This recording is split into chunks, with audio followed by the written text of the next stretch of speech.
მე-19 საუკუნის საქართველო, ქვეყანა, რომელიც ცდილობდა გადარჩენას დამოუკიდებლობიდან.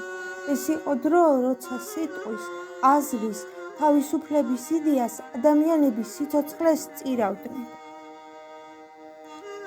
100-ია დღემდე დემოკრატიის უმთავრესი ღირებულებების, სიტყვის და აზროვნების თავისუფლების, სამოქალაქო ეთიკის, თანამედროვე საზოგადოების უდიდესი მონაპოვარი შენარჩუნების სურვილი ამოძრავებს საქართველოს. ანასტასია ბაგრატიონ-დავითაშვილი დაიბადა 1869 წელს. ბავშვობა სოფელ ფცაში გაატარა. მთის სიჩუმე და ქართული ხალხური სიმღერები ქართულ ფესვებს უყურებდა. შემდეგ თბილისმა ასწავლა, რომ პატარა გოგოსაც შეიძლებოდა დიდ ქალაქში საკუთარი ადგილი დაემკვიდრებინა. ტასოსთვის გიმნაზია იყო ადგილი, სადაც პირველად იგრძნო, რომ ქალის ხმა შეიძლებოდა მნიშვნელოვანი ყოფილიყო. წიგნები, ლიტერატურა და თანამოაზროვნეებთან საუბრები მასში აღვივებდა რწმენას, რომ ხალხსაც შეეძლო წვლილი შეეტანა ქვეყნის განვითარებაში.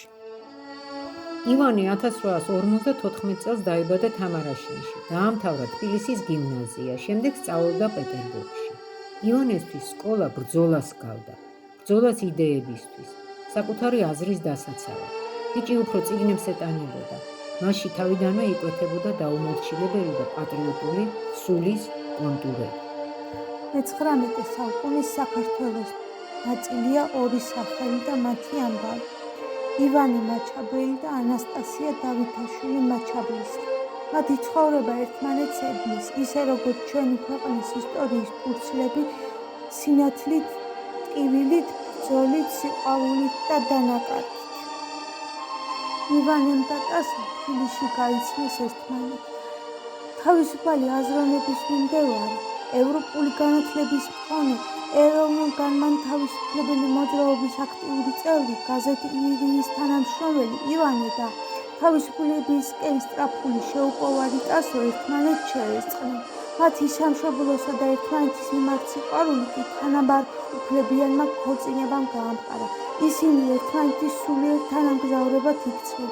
მათ ორი შვილი, ნიკოლოზი და ელენე შეეძინათ. ივანე ხმამაღლა კითხულობდა შექსპირის საკუთარ თარგმანებს, ტასო აზრს უზიარებდა. საღამოობით თეატრში დადიოდნენ, სადაც სცენა მათთვის მხოლოდ ხელოვნება კი არა, სამშობლოს სულის სარკე იყო. იმ ხანად ქართული სიტყვა თეატრის სცენიდან თუ გაისმოდა. ივანე მაჩაბელი დარჩა ისტორიაში როგორც პირველი მთარგმნელი, რომელმაც შექსპირი ქართულად აამეტყველა. მისი სიტყვა იყო იარაღი. ივერიას ფურცლებზე დაწერილი სტრიქონი კი ტყვია იმპერიის წინააღმდეგ. აკაკი წერეთელს ახალგაზრდა ტასო შეუყვარდა და სასიყვარულო წერილებიც კი მისწერა და ლექსებიც მიუძღვნა. მაგრამ ტასომ უარი უთხრა აკაკის, მისი გული ივანეს ეკუთვნოდა. აკაკი მიუხედავად გულის ტკივილისა, ივანესთან მეგობრობა შეინარჩუნა. ეს ამბავი სამივესთვის ტრაგიკული იყო, ტრაგიკული სამკუთხედი, თუმცა ტასოს ერთგულება ივანეს მიმართ არასოდეს გატეხილა.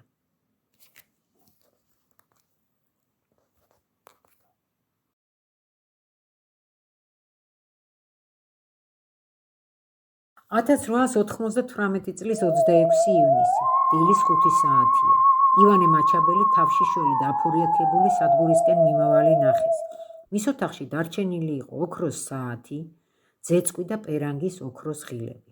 ცხედარი ვერაზროს იპოვეს. მის საფლავში მთაწმინდაზე მხოლოდ ოპერაციის დროს ამოღებული ნეკნი ჩაასვენეს. ივანე დიდხანს იტანჯებოდა პლევრიტით. ოფიციალურად განაცხადეს, თითქოს მტკვარში დაიხრჩო. მაგრამ მისი გარდაცვალების ისტორია ბურუსითაა მოცული. მრავალი ვერსია არსებობდა. თითქოს ავადობის და სასიყვარულო სამკუთხედის გამო მოისწრაფა სიცოცხლე, თითქოს დუხაბორებს აედევნა. თუმცა ბევრი დარწმუნებული იყო, რომ ეს რუსეთის ხელისუფლების მიერ ივანეს პოლიტიკური დევნის შედეგი იყო, მისი ეროვნული საქმიანობის გამო. ასეთი ტრაგიკული ბედის ადამიანთა რეალური ისტორიები სამწუხაროდ მრავლად შემორჩა საქართველოს ისტორიაში. ისინი საზოგადო მოღვაწეობას და პატრიოტულ სულისკვეთებას შეეწირნენ. მათ გადსამტვერებაში, აორთქლებაში რუსეთის ხელისუფლების მძიმე ჩექმის ნაკვალევი ჩანს.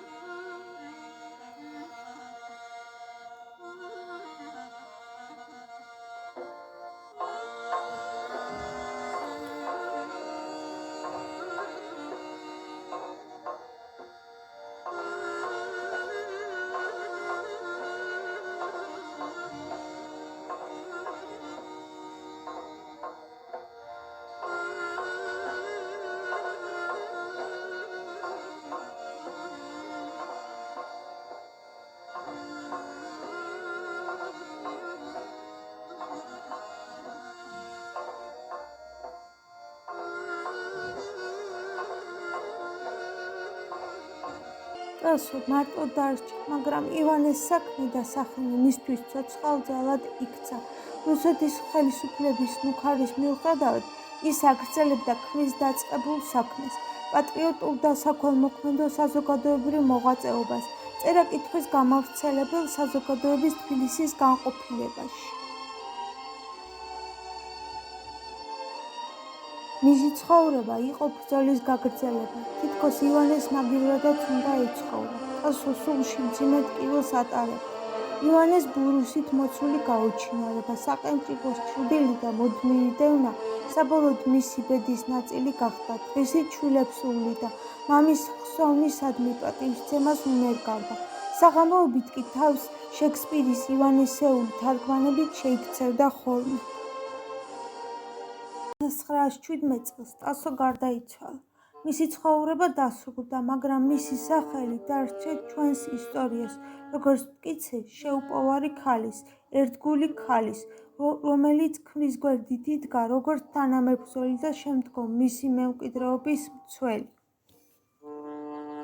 ეს არის მათი ამბავი, ტრაგიკული ამბავი სიყვარულისა და თავისუფლების შესახებ.